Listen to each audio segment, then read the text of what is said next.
on in conference programming back in October.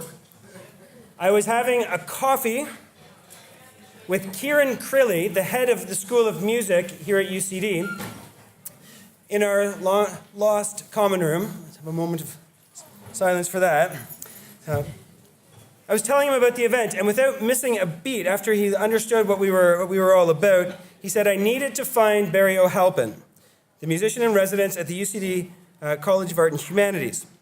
Barry is a composer of experimental music and a leading musician in Dublin, performing new music with all of the leading orchestras, and he is a major part of one of my favorite bands in Dublin, Alarmist. By using the trope of hawks in this original composition that we're about to hear tonight, O'Halpin invites us to consider the shape of music, the segmentality, and how certain genetic structures in sound can be extrapolated into new parts.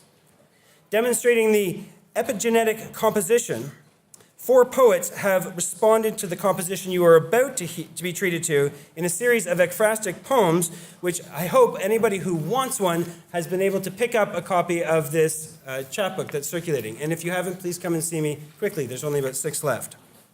He is joined tonight by Lina Andonovska on flutes. Flutes? Is there more than one? There's one, okay. And Matthew Jacobson on percussion. I'm told that the 3 of them now stand as a group called Slapbang. Please join me in welcoming Slapbang.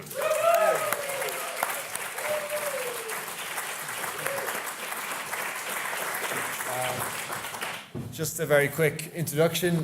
So Slapbang really is the duo of Lina Andonovska and Matt Jacobson. I'm just a composer who's been fortunate enough to work with them as they've kind of become a really distinct double team unit.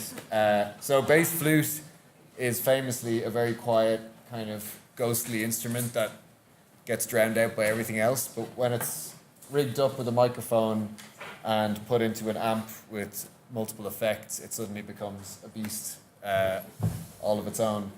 So the drums have to compete with it, which is, not something you would ever consider in a totally acoustic situation. So I'm delighted to be involved in this amazing event, this great conference. So thanks very much to Gregory for having me and for incorporating this piece of work into it.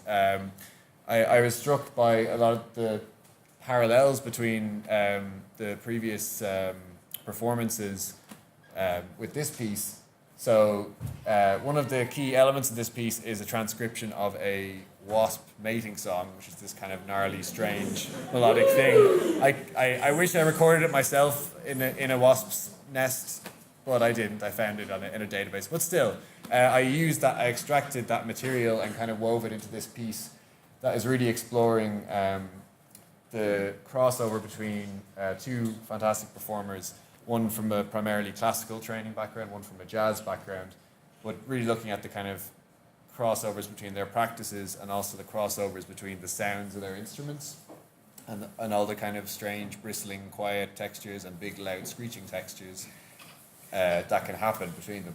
So there's a lot more information on the piece in the program, but I'll let these guys get started.